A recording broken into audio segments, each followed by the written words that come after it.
to breaking news now, and we're just getting Skyfox arriving on the scene. Holy heck, guys, look at this. This is that tanker that caught fire this morning on I-70. You can see fire crews on the scene. They are working to dump water on that tanker truck right now. Not sure what was in the tanker. That would be the question, right? If it's some sort of fuel, obviously that would have fueled the flames here. Well, and that often leads to the black smoke, heavy, thick black smoke that we've seen until now. Really, look at the cab here. Nothing really left, completely burned out here. Yeah. So not a good thing to see here. We know, again, a lot of crews right now trying to spray down some stuff to continue to put out the flames, put out the smoke. But the smoke itself and the fire itself is pretty much gone compared to what we saw just moments ago from people driving by. And this isn't too far from the metro. This is said to be near Morrison. And you can see fire crews even, and this is to Kylie's point about the dry conditions. Thankfully, there's no wind, but dumping water on the side of the highway there just to make sure that none of this fire spreads. And we were told up to six cars involved in this, 6 cars or trucks. And, trying to get our eyes on this and figure out exactly who those other vehicles might be or which vehicles those might be. Because at this point, it looks like maybe a car there, maybe a tanker there involved in this. Yeah, I know I said earlier it was the cab, but as you can see with this angle, that's not the cab. That's actually another vehicle, it appears to be, that had, maybe smashed into the back there. Who knows? We don't really have a lot of information on what exactly happened here. We just know there's a major impact with up to 6 vehicles involved. Man, I hope everybody's okay. We don't have those details in terms of injuries, but you look at that car, just seems to be gutted by fire, and it makes you think the worst.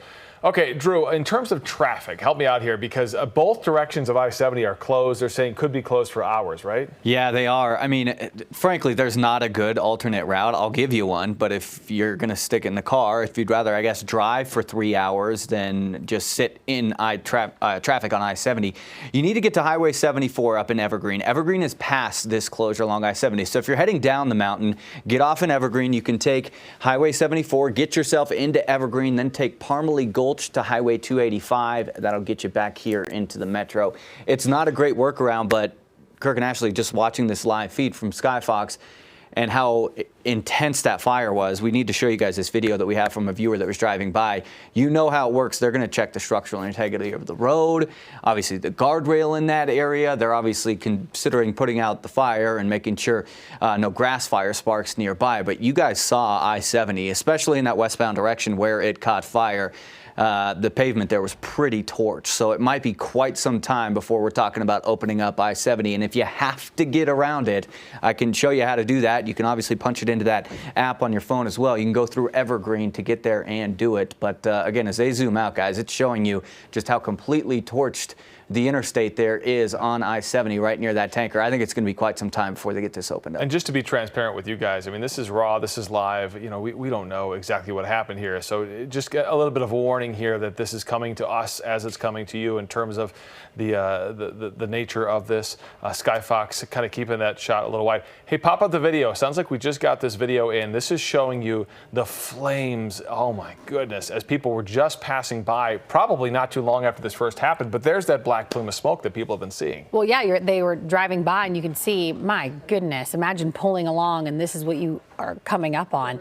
Crazy. We're talking about a lot of smoke, heavy, heavy flames. No doubt this was a huge fiery crash. Again, now with Skyfox up in the air, you can see that all the flames are pretty much gone at this point, the black smoke as well. So that's a good thing. They've made a lot of progress fighting this fire, but yeah, scary for sure to see this as you're cruising along the interstate. And that begs the question, what was in that tanker? Was it in fact gasoline or some sort of fuel that was fueling this fire? It sure appears that way, but we don't have those details yet from Jefferson County Sheriff's Office. And again, they said 6 vehicles involved in this. We're only seeing that tanker and then what appears to be maybe an SUV behind it.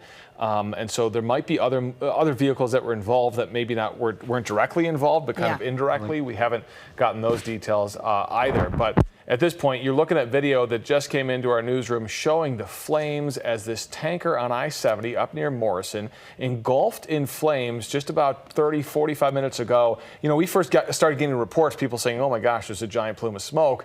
And as we started looking into it, more details began to roll in. And Skyfox just arriving about 15 minutes ago, giving us a look at this massive scene on I-70. You can see that burn scar seems to even go down kind of down the side of that embankment there next Yeah. to the highway, and a huge response. This is why I-70 is closed right now in both directions. Yeah, it's expected to stay closed in both directions for quite some time, as Drew just mentioned. Not much of a workaround. So if you had plans to go into the high country or coming back into the metro, good luck. Just be patient, and hopefully, again, everyone's okay and they can get this reopened soon. All right, so here's what we're doing, guys. Of course, we've got crews that are kind of working their way towards this right now. We've got Skyfox overseeing. We've got Drew watching the traffic situation. We're working to get more information from the Jefferson County Sheriff's Office right now.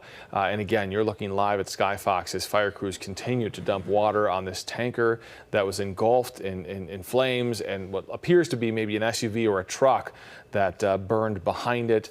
We don't know about injuries, and I'm nervous to find out. I hope everybody got out okay. Quick break. We're going to be right back with more breaking news after this on Fox.